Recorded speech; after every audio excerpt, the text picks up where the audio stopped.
Welcome back to Drought Farms. We're a beef and crops farm in East Cork in the south of Ireland. Look, a video every day, almost every day. Didn't do one yesterday, I think, did we? But yeah, just feeding cattle here now. Doing the finishing mix and going at fertilizer then, getting out the last round of fertilizer. Dad finished the cover crops yesterday. He's going rolling them, and we got the calves in the shed out yesterday. So busy day ahead. We better get at it.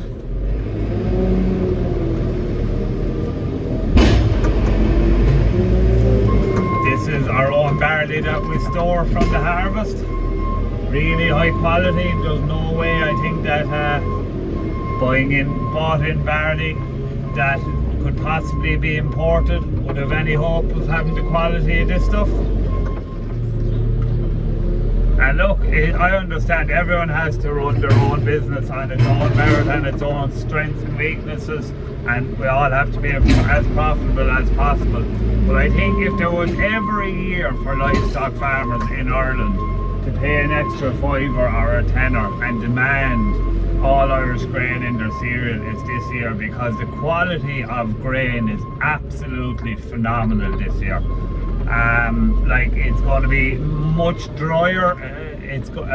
So say usually a lot of barley etc is added in at an inclusion rate of 20%, and they dry it up then with soy hulls or whatever. A lot of mills put water in with barley as they're rolling it, but this year, like, it's just unbelievably dry. So the bushel weight, which is a good indication of the quality of the barley, protein, everything is sky high this year. So look, the price of Irish grain has been completely undermined by cheap imports. That's not to say the quality of all imports is shite, but there's no way it's the quality of Irish barley this year. It's just not possible. And like, we're getting 1.7 out of our stock.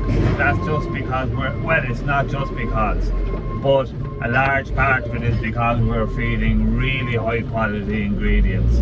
And look, the Irish tillage industry, it brings a lot of benefits to Irish agriculture as a whole. We're the only enterprise that can be carbon neutral, and that has huge benefits for the livestock sector, because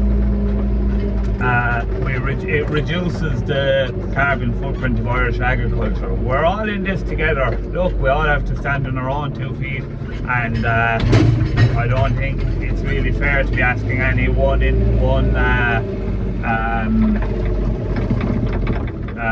sector to be propping up the other without good reason. But look, I think there is good reason, and the reason that from an environmental reason, we need tillage in this country. We've nearly as much grassland and livestock now as tillage. It's become probably nearly a bigger, more important part of our farm. But like, there's no way I'm going to stop growing crops, because it's just down the road we're going to have it. We're going to be forced to reduce us. If everyone goes into livestock, we're going to be forced to reduce our stocking rates down to a place where we're no longer financially competitive. Our competitive edge is in the marketplaces. We're able to produce a lot of beef and grass. We're able to produce a lot of milk and meat off of grass, and do it fairly cheaply, because we're able to maintain good, healthy stocking rates, nice high stocking rates. And if everyone goes into livestock, we're not going to be able to stock our grassland at the same stocking rate, and that is going to be a major issue. So you're going to give away your competitive advantage if everyone goes into livestock. Everyone has different views, but in my opinion, that is why the tillage sector is so vital to Ireland, to Irish agriculture.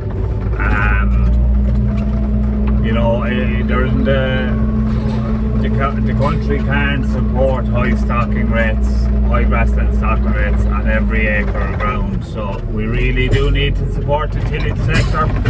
There's a lot of companies, Co-ops, Tyrone, Dairy Gold, down locally to us, Dens, McDonald Brothers.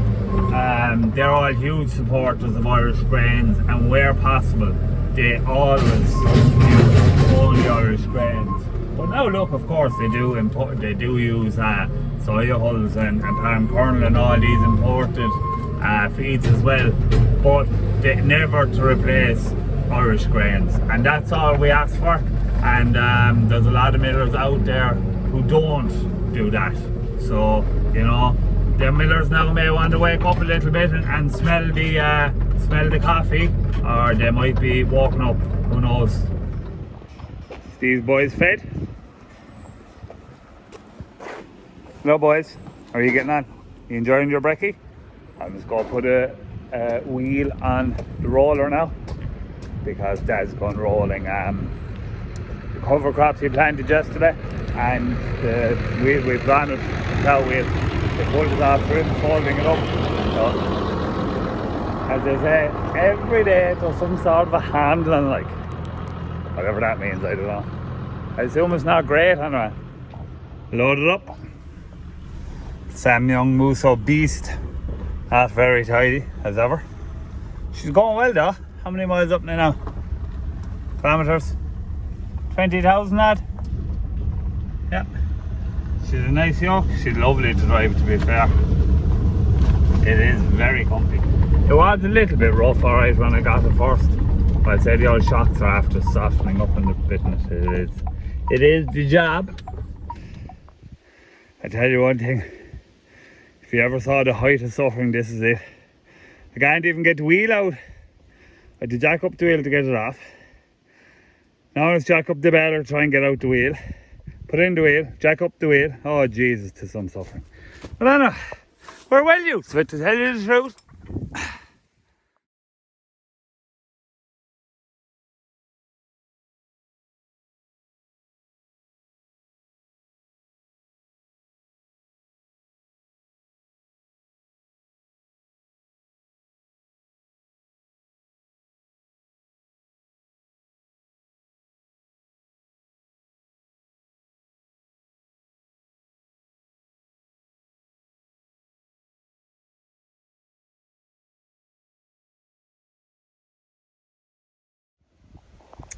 For some reason my time-lapse ran out, but I got it anyway.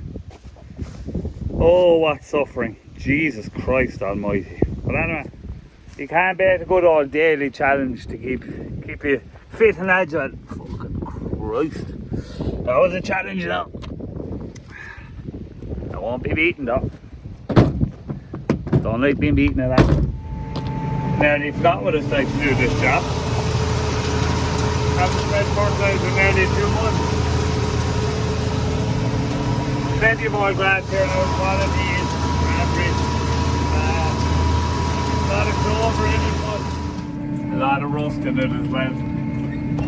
So that will bring down the quality of the ryegrass, and so I'm just giving it 20 units. I think the last time we spread fertilizer was the 6th of June. Hard to believe, isn't it? There hasn't been an opportunity, and we haven't had enough rain since to justify spreading fertilizer. So yeah, but look, we're still tipping away there. We're out to lower our stocking rate, and yeah, we're not getting that too bad. It's plenty of grass actually. I thought I might have to drink cotton next week, but I won't. It'll be alright for another while. We're spreading 19, no, 13 I think. It's a can-based product with cane, and we have sprayed a lot of protected urea this year, and with good results. I don't look at like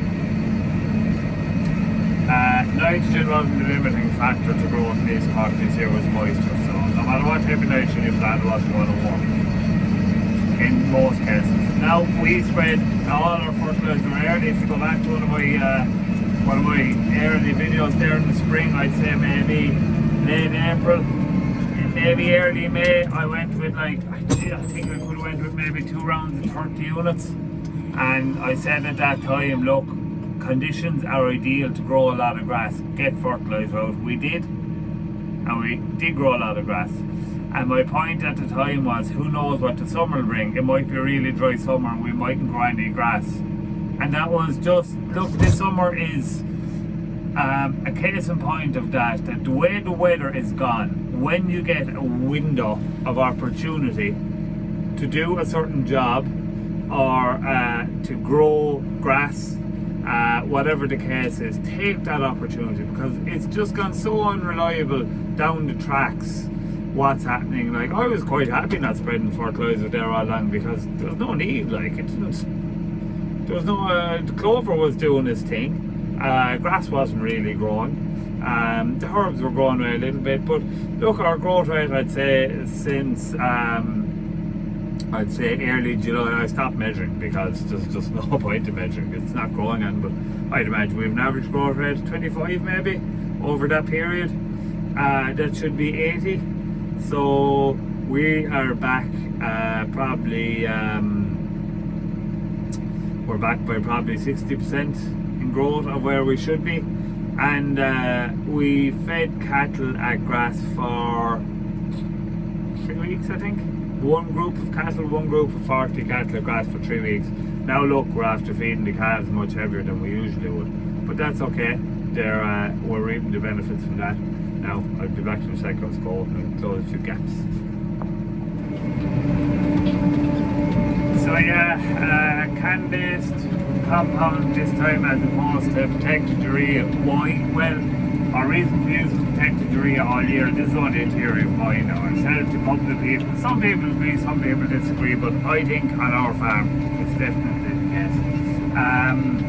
Protected urea is slower acting, much slower acting than can, and slower acting even than ordinary urea. So there tends to be less of it in the grass, especially if you do like we do. We sort of do a lot of blanket spreading. And it's also less antagonistic to the rumen of an animal, which is nitrogen toxicity is sort of really the main reason for summer scour. And since we swapped away from the can, we haven't had any summer scour. And this is sort of just something I picked up from being at a few meetings and talking to a couple of different people. This is just a theory that I sort of developed myself. I just sort of put 2 and 2 together. I maybe got 4, I don't know. But since we went away from can, we've had no protected urea, so that's good enough for me. So why go back to can now? Well, as I said, protected urea is much slower acting than can. And there's a bit of rain coming out this weekend. We're after a couple of days rain, so the really hard pan or the really hard boiling ground is sort of gone. All of the ground up here is like velvet. Jeez, this is a really hilly farm, and like the wheel, it's scary enough now to be honest, because the wheels just take off spinning at times. It's slipping all over the place. And I've 3.5 ton this weather. But yeah, so we're after a little bit of rain. We're going to hopefully get a lot more rain this weekend.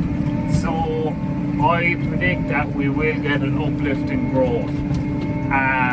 So I want to have nitrogen there available to the plant to grow. And I just worry that I don't like, if we're to have any hope of building up grass for the autumn, we need to build it now. We need to build it like we should be started 3 weeks ago. But we need to start building grass now, like ASAP, like as in this second straight away. So that's why I moved to a faster acting nitrogen source. This time it'll be there ready for the plant to grow if there's enough moisture falls for it to grow. Now that's still at the moment a bit of an if.